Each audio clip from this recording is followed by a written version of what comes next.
Section 2.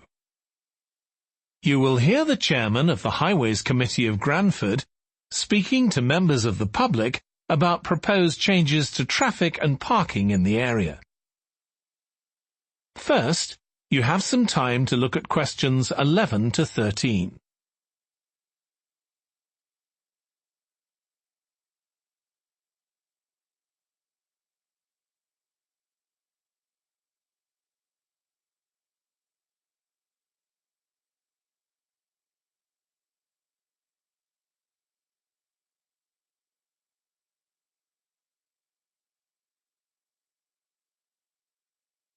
Now listen carefully and answer questions 11 to 13.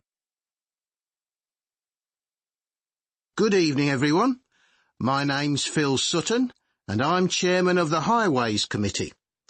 We've called this meeting to inform members of the public about the new regulations for traffic and parking we're proposing for Granford.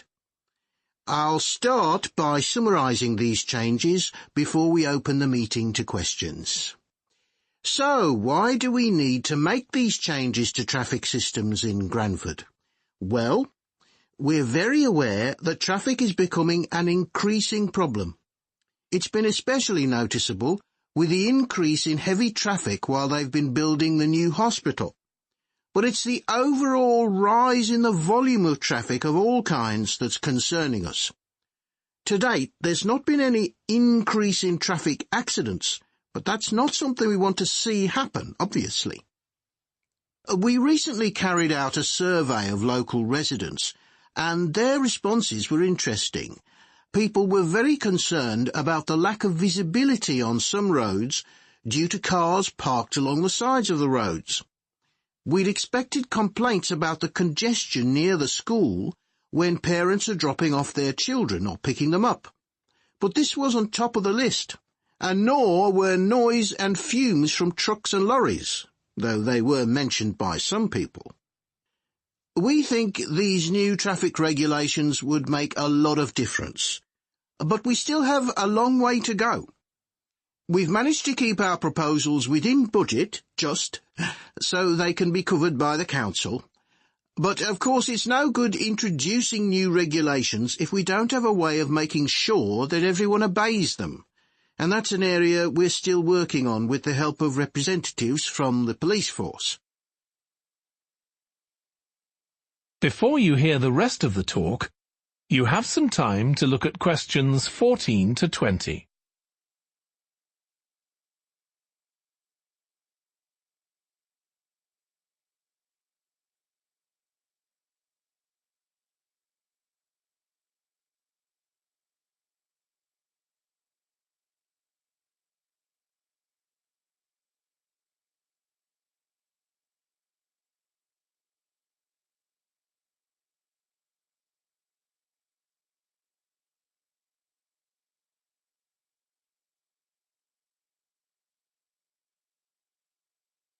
Now listen and answer questions 14 to 20.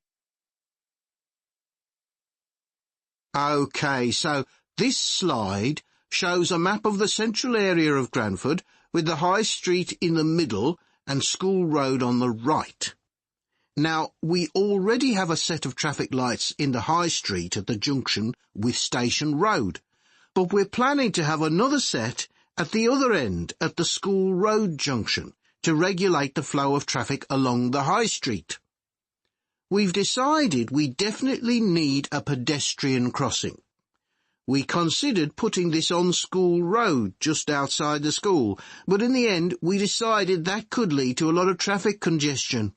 So we decided to locate it on the High Street, crossing the road in front of the supermarket.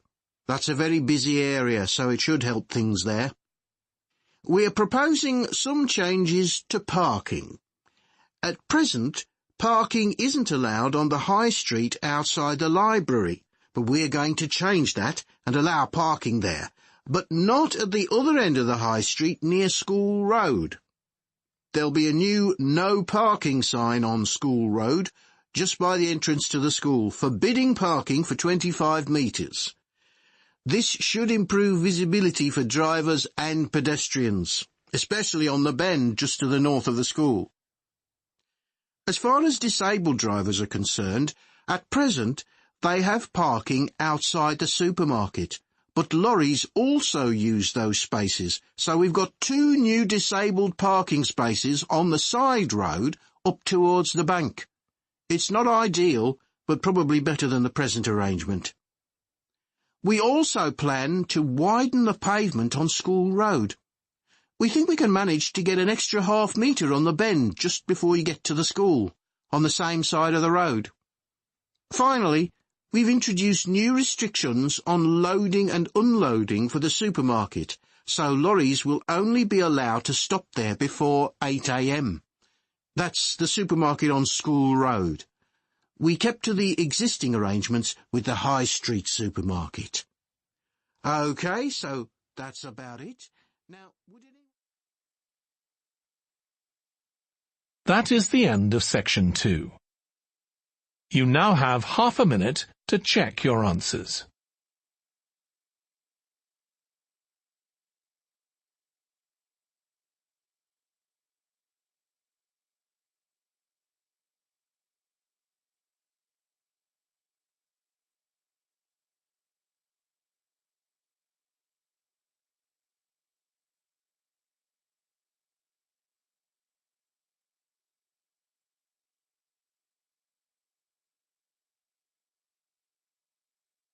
Now turn to section 3.